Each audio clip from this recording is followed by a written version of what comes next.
I just have to say, like, the technical aspects of doing a lot of the research I did at Monmouth, kind of, you know, because I'm working now with like larval fish, and it kind of ties back to, you know, going through the plankton and sorting all the ichthyoplankton, and you kind of learn a lot about their, you know, physiology of these organisms just from looking at them, and, you know, even like, you know, dissecting them. We had spare time, and, you know, just playing around with it, and then just using a lot of the, you know, the YSIs and you know, just a lot of the other water quality, you know, doing the Secchi discs outside the boat, and just stuff that's simple, but in the long run, it means a lot. And it really, you know, helps you kind of get into the more complex stuff.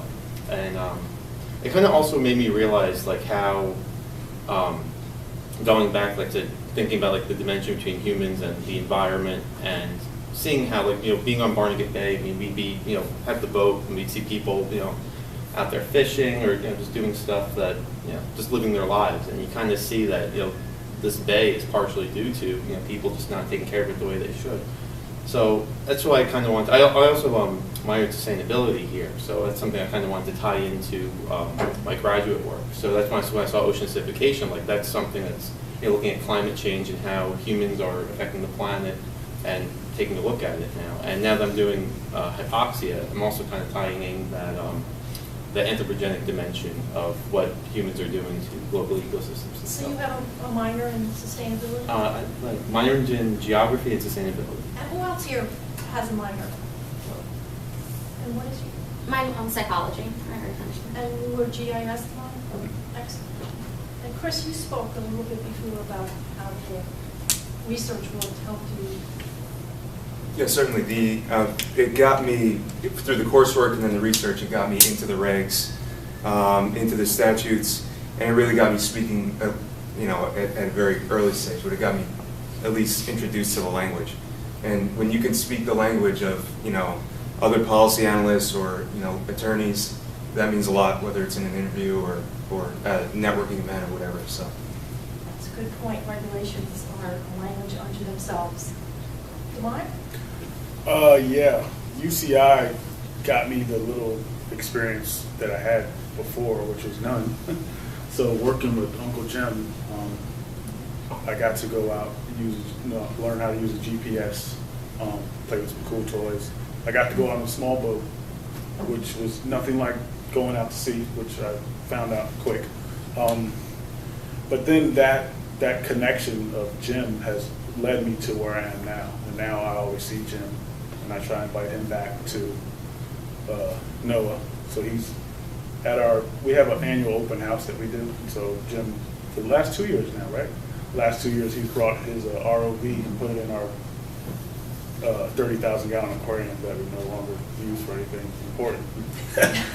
We really just open it up now once a year for Jim. But I kind of like the connection, because since I was volunteering there, even when I was in school, as an older student, I still talked to the younger students and told them about volunteering at Monmouth. I mean, volunteering while they're in school, because it gives you the experience that you're going to need for your resume, and B, it lets you know if this is what you want to do. You know, if you do it, if you're volunteering and you find out that you can't do this or you don't want to do this and it's not for you. Because when I was volunteering, what I didn't mention before is, you know, you don't get the cool jobs when you start off volunteering. I literally had to watch hundreds of, well, probably thousands of hours of fish spawning. Like it was so bad I had to like come up with commentary on my own just to stay awake while I was doing this. You know, I mean, it was pretty bad. So, but I got good at it too, where I got to the point where I like, okay, they're gonna spawn right now. You just know. But I mean, I did that, and you know, identifying ichthyoplankton, the smaller fish. I got good at that.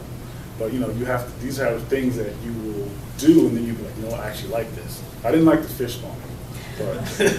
But from there, I got to shock fish, like we said before, which is the bioelectrical impedance analysis.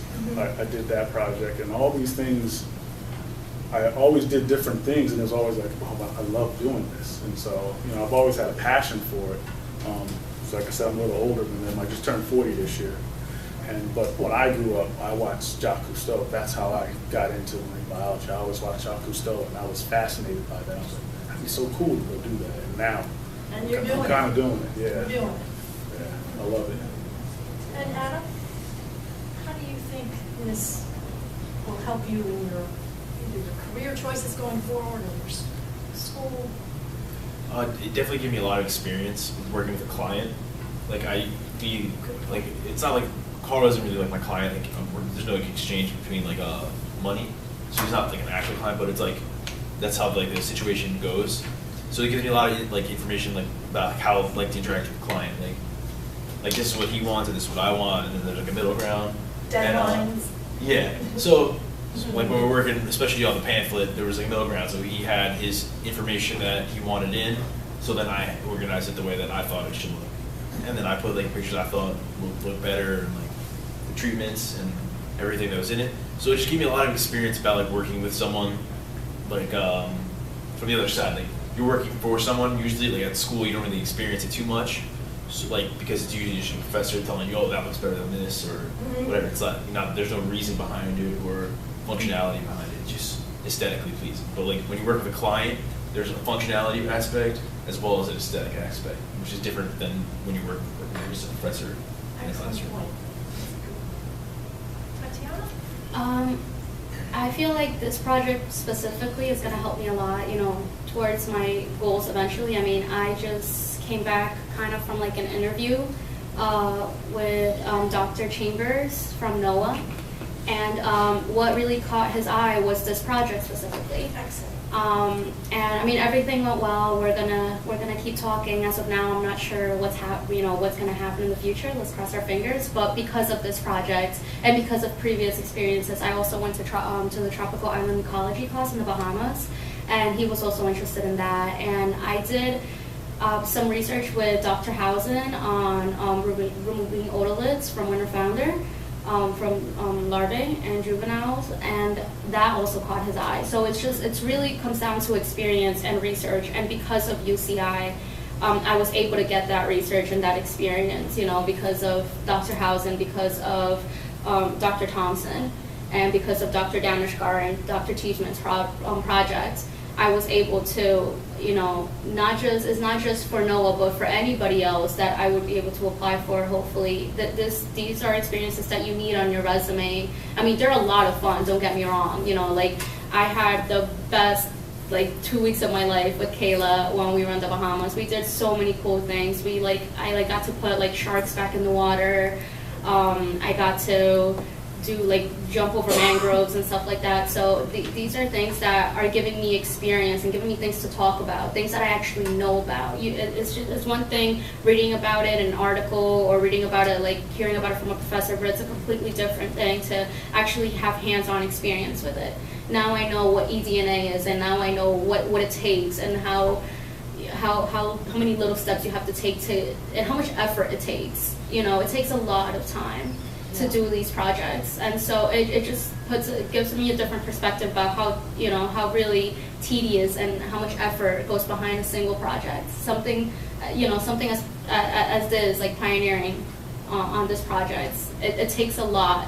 So it's definitely experience, and UCI definitely helped me out so much and everything, I hope. Well, all I know is 2 of you said the 2 weeks in the Bahamas was the best 2 weeks of your life, so I need to get on that trip. My wife wouldn't let me go here. All she heard was Bahamas, and she was like, no. And Marissa? Well, this is my third website that I've created, but it's a completely different type of website. My first website was my personal one, kind of a portfolio. It had writing, it had music. My second website was for my company, but this is something different. In this website, I'm interviewing different business owners, and in that way, interviewing with them, speaking with them, it's also giving me, that would give anybody something huge for their future. So learning, how to properly interview somebody, speak with them, and then formatting that in a way that translates to the web. I'm working on doing recorded interviews as well, making videos out of that, a lot of different mediums for the website, not just written interview anymore. So it's actually helping a lot in a lot of different ways, a lot of different forms of media. Also the social media aspects, getting more experience on there, how to properly get new audiences. So it's definitely coming in handy for the future.